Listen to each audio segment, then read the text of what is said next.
Howdy, howdy, howdy, my name's Anachi Sasuke, and welcome back to Hiveswap FriendSim, wiggle, wiggle, wiggle. So, for this volume, it's volume 5 time now. We're gonna go back to normal schedule, which is the first half of volume 5 this Monday, and the second half of volume 5 next Monday, and then the Friday after that, volume 6 will come out, if there's even gonna be a volume 6. Probably. So, let's, yeah, there's gonna be a volume 6, and this one is Of Affection, Unwanted or Untrue. Walking! You sure are doing a lot of it recently. Back on Earth, you never got near this amount of exercise. You're gonna be so in shape when this is over, provided you still have all your limbs attached and your bones uncrushed. You could probably come up with safer ways to travel, a taxi or some sort of bus system, but you don't have any money and you can't read the signs. Also, you are routinely covered in blood and bruises, so walking it is. Tired as you are, your feet still carry you towards friendship. And here we have Zebra Kodak and this person. When I went to go buy volume 5, I saw that there was this person with no anything, and then this person who looks fancy as shit. But I want to go with this person with no anything because he seems mysterious and it could be fun. As usual, the streets are hopping, just bouncing around like an overactive bunny rabbit on Easter morning. Up ahead at an intersection of streets is some kind of night market? Well, every market on Alternia is a night market. As previously stated, you're broke, but there's nothing wrong with a little bit of window shopping. Who knows what kind of awesome stuff you'll find. You can learn a lot about culture from their stores. Click. You are so intent on thinking positive thoughts that you are nearly at the market before you realize that quite a few people are coming towards you in the opposite direction. Some of them are running, actually, and screaming. Looks likely that something has gone down violence-wise. It's not a stampede, you aren't in any danger of being trampled, and the street isn't wide enough to just step aside and let the crowd pass by. Or is wide enough. Or it would be.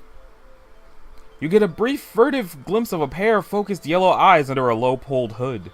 Then a hand grabs yours so tightly the tips of your fingers go numb. With a rough yank, you are pulled into the flow of the crowd. The troll girl who has a hold of you speaks quickly and quietly. You have to lean your head in close to hear. Okay, well now that I know it's a girl, I can't do like a weird, creepy, raspy voice. Oh. We are on a date. You're my matesprit, or my Moira, whatever you want. We're just a normal couple out for a night on the town. We're gonna go catch a movie, and get some soft serve grub cream, you feel me? Wow. Okay. Let's play along. Your heart beats so hard you can feel it in the back of your throat. You adjust your grip a little to make your hand easier to hold. In response, you get a squeeze like she's thanking you. You match your pace, a surprisingly difficult feat considering how short she is. Behind you, people are still shouting. What the heck happened back there? Someone died. Yeah, you figured that. But that's not exactly rare for Alternia, is it? You've seen way more dead people here in the last couple days than you've seen throughout your entire life on your planet. You tell the troll girl you thought that was just kind of normal here. Normal? Sure, when low bloods get killed, natural order of things, right? But with high bloods, it's different. Personally, I don't give a shit about the natural order. Doesn't matter what the job is, I'll take it. Oh! Oh! So a high blood is dead, and you are currently holding hands with the troll who did the dirty deed. You chose to help her lay low, i.e. she made you her accomplice, i.e. you are now her friend. Helping someone carry out a cold-blooded murder is a super friendly thing to do. What she called you, her matesprit? You aren't sure what that is, but it sounds great. You ask her what you should call her. My name's, Palipa? Let's go with Palipa. But there's no reason to go throwing it around. Let's not talk at all. You want to point out that it won't look like a very convincing date if you're just walking in silence, but that would require talking, and she told you not to do that. A trio of spiky robots go marching by, drones or whatever. Their big ugly heads swivel back and forth like they're looking for someone. Palipa doesn't say anything, and she keeps her eyes forward, but she goes as sharp as a laser, every muscle in her body tensing. You feel it through her hand, her fingers tighten on yours until the drones disappear into the crowd. She yanks you around the corner to a smaller alley connecting two roads. There's nothing here but a pothole and a couple of dumpsters. Hold up a minute. Her hoodie has a symbol on the front of it, two overlapping gold ovals. Most trolls seem to have a symbol designating their blood color on them somewhere. This means she's a gold blood, right? But then Palipa yanks the sweatshirt over her head and underneath she's wearing a tank top emblazoned with a symbol in olive green. It looks a little like a cat. It's pretty cute. She tosses the sweatshirt into the nearest dumpster and kicks a button on the side. A whoosh! Accompanied by the sulfury stink of immolation. Note to self, don't go dumpster diving in Alternia. Polipa grabs your hand again as you head back out to the street. With her other hand, she works the tie out of her hair, shaking it out of its ponytail, letting it fall in thick, sweaty clumps against her neck. She looks anime as fuck. Next she reaches up and takes part of her right horn off. Wait, no. It was a little bit of veneer, an artificial bit to cover up a notch in the chitin. What are all these random wardrobe changes about? You wonder until you actually begin to listen to some of the conversations happening around you, and check out the big billboard-sized screens mounted on roofs every few blocks. Seems like the rumor mill is already going hard. Apparently, a well-respected Violet Blood is dead, killed in public in full view of witnesses by a gold blood girl with a ponytail. Wow! You are really dealing with a professional here. I need to find somewhere to lay low until the heat turns down. I mean, we both do since you're my associate now. I had a contact waiting, but I don't know what happened to her. It's possible she got spooked. Got any ideas for likely hideouts? I'm not from around here. You wonder what in the world made her think you have any idea what's going on ever. She keeps giving you sharp looks as if she is gradually catching on to just who she has chosen to recruit. You want her to understand that no matter how busted you look, you're an amazing friend and co-conspirator. Well, here's your chance. What do you propose? Let's catch a movie and get some soft-serve grub cream. Polipa's mouth twitches. It could just be a muscle spasm, but you like to think it's a smile of approval and burgeoning camaraderie. It's been a while. I haven't seen a movie in forever. I was half expecting cat puns, but also, holy crap, she's jacked. And she has nice nails that are probably actually claws. Let's do it. She squeezes your hand. You would have thought holding hands for so long would get sweaty and uncomfortable. You are certainly nervous enough, but her skin is surprisingly cool. With a couple of exceptions, all of your new friends have been literally cold-blooded, also metaphorically for a few of them.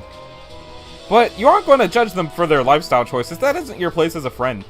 Regardless, your point is it's kind of nice holding hands even if it is under completely false murder pretenses.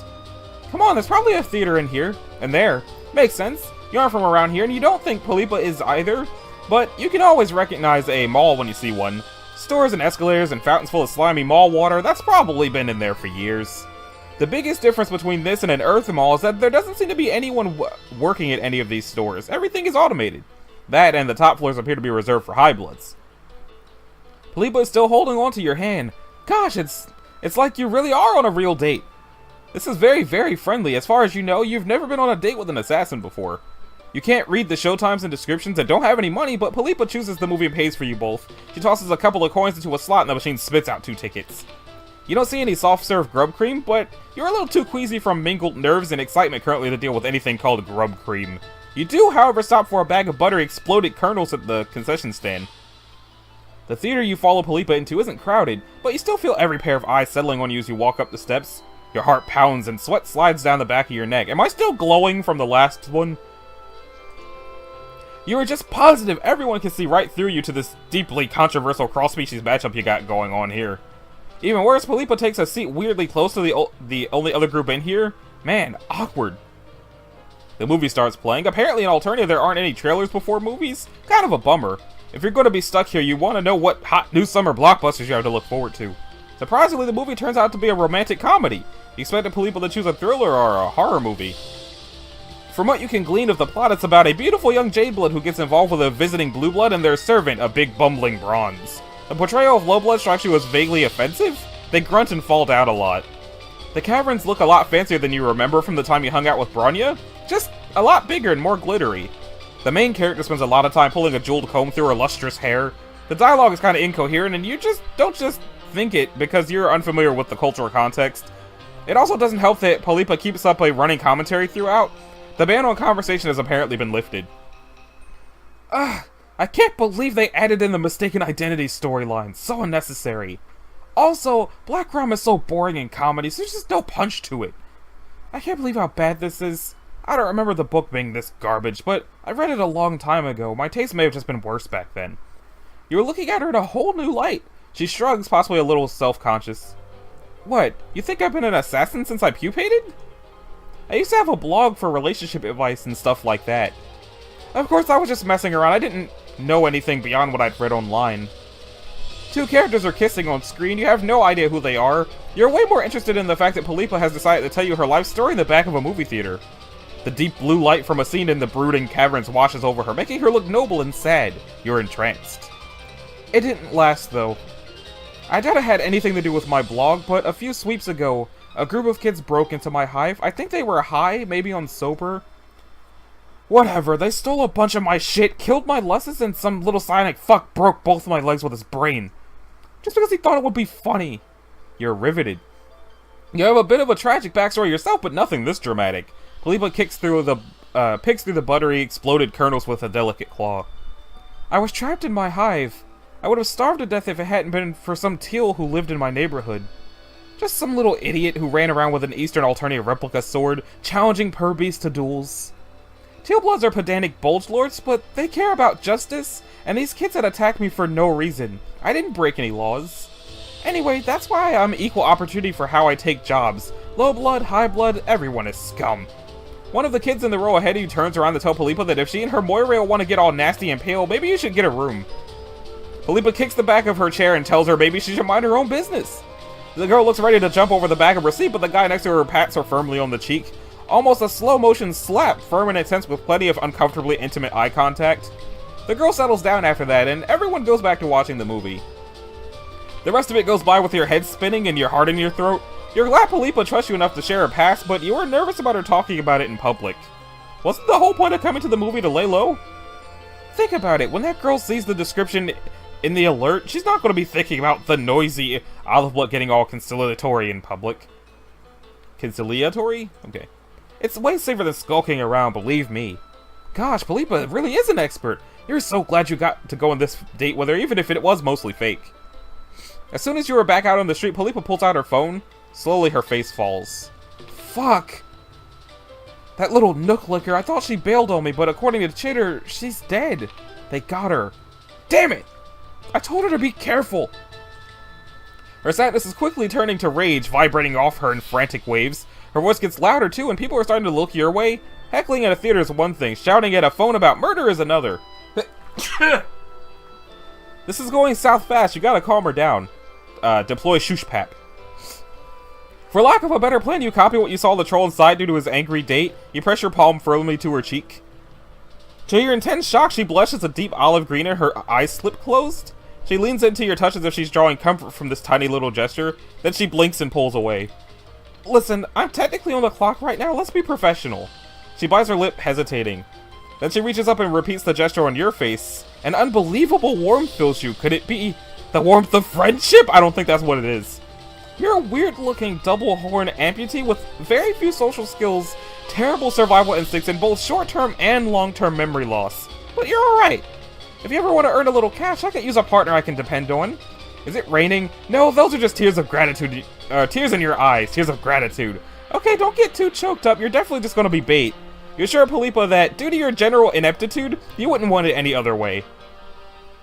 Victory! Okay, that was adorable, but I have to go back and fuck it up the other two ways that can happen now. Also, I think this may be the rare instance of me cursing more than this game did. Friendship! Oh, her name's here now! Cool! I really like her, though.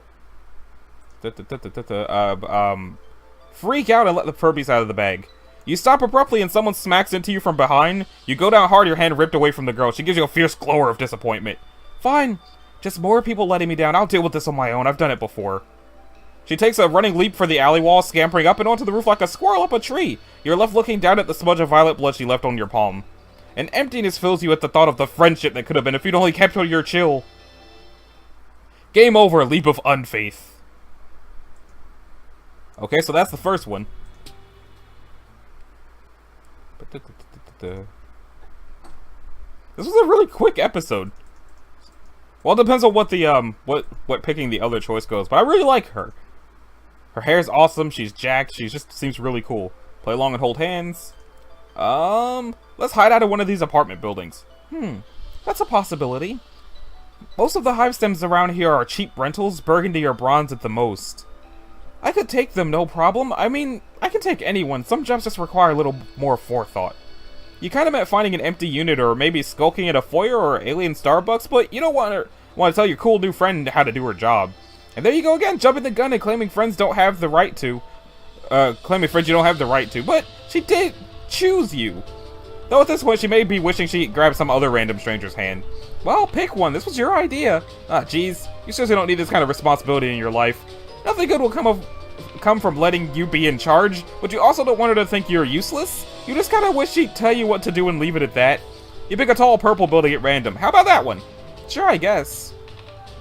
You enter what just seems to be a standard shabby apartment building, climbing the lobby steps up to a hallway lined with doors. This could be any apartment on Earth, but instead of letters on the nameplates, there's those little colorful symbols. They remind you a little of zodiac signs. Huh, weird. Anyway, all the ones here are red or brown, like Palipa predicted. She listens at a couple of doors before finally settling on one with a red symbol. You wait for her to pull out a lockpick or a high-tech paraphernalia, or even just a pin from her hair. Instead, she takes a sharp step back and delivers 2 sharp kicks just above the knob. What, I'm not the goddamn super... You assure her you are absolutely not judging the way she's running this operation. You don't think you've ever met a mercenary before. Unless you count that guy who tried to hit you up for cash when you were injured, or the little girl who drained your blood for paints, or the boy who constantly on the prowl for delicious meats. This apartment is dingy, small, and smells like old pizza. Good news! Not that it smells bad, just the fact that there's pizza here. You don't think you could live on a planet that didn't have pizza? That's just beyond the pale. You try to shut the busted door as well as you can. Palipa plugs herself down on the couch and pulls out her phone, or what has Skyla called it? A palm husk? She pulls out her palm husk and proceeds to ignore you. That's okay. It's important for friends to give each other space. You take the opportunity to poke around the apartment you're currently illegally occupying, just generally being a nosy piece of shit. Whoever lives here is a real slob. Dishes are piled high in the sink and the windows are so dirty you can barely see out of them. Something sticky and red stains the counter. It might be blood, but it might also be Kool-Aid. Fuck, god damn it, shitting, fuck breath! Okay, there goes me cursing more than the game. Something appears to have gone wrong. Palipa is still on the couch, hunched over with her palm husk held to her face. She types with her knuckles. You've noticed a lot of trolls do that, probably because of their claws. It's all over Chitter, everyone's talking about it. My contact, they got her, she's been called. Her voice is flat, her eyes expressionless. She lets the palm husk slip from her fingers into her lap. You stand next to the couch like an asshole. You don't know what to say, and you doubt Palipa is the hugging type, but you really can't stand her looking so dejected. Before you start pitying me, don't. I barely know her, knew her. It's not like we were in a quadrant or anything. It was just business. You sit on the other end of the couch, tipping your head and raising your eyebrows to show you are very ready to listen and learn and commiserate. Palipa wraps her arms around her knees. Most pros work with a partner. It's a lot easier when you have someone to trust, to watch your back. It's usually quadrant pairs who work together. There's one particularly famous Olive and Goldblood duo. I've lost plenty of jobs to them. But I've never found anyone that I trust enough to make into my partner beyond just a random one-off. Killing a sea dweller is no joke, it's almost totally impossible. Does that mean the guy back in the town square isn't actually dead? Palipa looks affronted at the very thought. Excuse me, no, it just means I had a very expensive knife, or had to get a very expensive knife and coat it in a very expensive poison and stab it in exactly the right place. The motherfucker is dead, there's no doubt about that. I don't leave jobs half done. High cash jobs are my specialty. Most people are too afraid to take jobs higher than teal. Me, I don't care, low blood, high blood, if you got the cash, I'll do the job. If I did have a partner, it would make things a lot easier, I'll admit that much. You cough lightly into a closed fist. What's this? Something caught in your throat, perhaps? Could it be the steady hand of fate reaching a finger down and testing your gag reflex? You murmur delicately that sometimes destiny steers you in a direction you never thought you'd go. Maybe, just maybe it has steered her to you. That's forward for sure, but you're pretty much an old hand at this by now, right? Palipa snorts. It's a little watery. She isn't crying, is she? No way. She's not a tough assassin like her. You're imagining it. You? No offense, but I only grabbed you because you looked so weird, and I figured you wanted to avoid the drones even more than I do. You don't exactly blend in. You can't argue with her logic, but a sourness starts in your throat now with the realization that Palipa had not chosen you for your obvious trustworthiness and friendship potential, but rather because you look like a goddamn disaster. Fair. A very fair assessment. Whatever. You can get past that. God knows you've gotten past worse. Like attempted murder. As a good friend recently said, you gotta break a few Cluckbeast embryos to make a grublet. Just considering you now more thoughtful than before. Well, I guess beggars can't exactly be choosers. But you have to remember... But what you have to remember you aren't destined to find out. That fate finger reaches further down and chokes you. Keys jingle for outside the apartment before whoever it is out there catches sight of the busted door. What the hell? You and Palipa lock eyes. Oh shit! A quick flash of silver and suddenly a knife appears in Palipa's hands. Where did it even come from? Outside in the hall, someone is swearing. The broken door falls inward, and before it is all the way open, Palipa's up and over the couch, launching herself at the intruders. Shit, wait, you were the intruders. And this is what you were afraid of. You were about to watch your new friend kill some poor low-blood troll. This was such a terrible idea. Too bad there's no way to go back in time and make your choices all over again. Yeah, that would be rad. You wish life was like that. A short, stout little guy with a red symbol on his shirt comes through, but right behind him is a troll so tall he has to duck to get through the door. Oh, hell no! The giant troll catches Palipa with one hand. He's got big ram-like horns and a curly purple symbol on his shirt. His face is painted in lines of black and white. Makeup designed to make his face look like a skull. Look, babe. Look at these tiny wriggler thieves. Palipa writhes in his grip, clawing at him like an angry cat. He hangs on, giving her a shake. Shit, you have to do something! But what? If you get in that purple guy's reach, you're absolutely going to get killed. You try to move your feet, but your survival instincts are kicking in and you're rooted to the spot. You can't do anything. You're useless. You don't even know what happened to Palipa's knife. God, you wish you had taken some self-defense classes on Earth.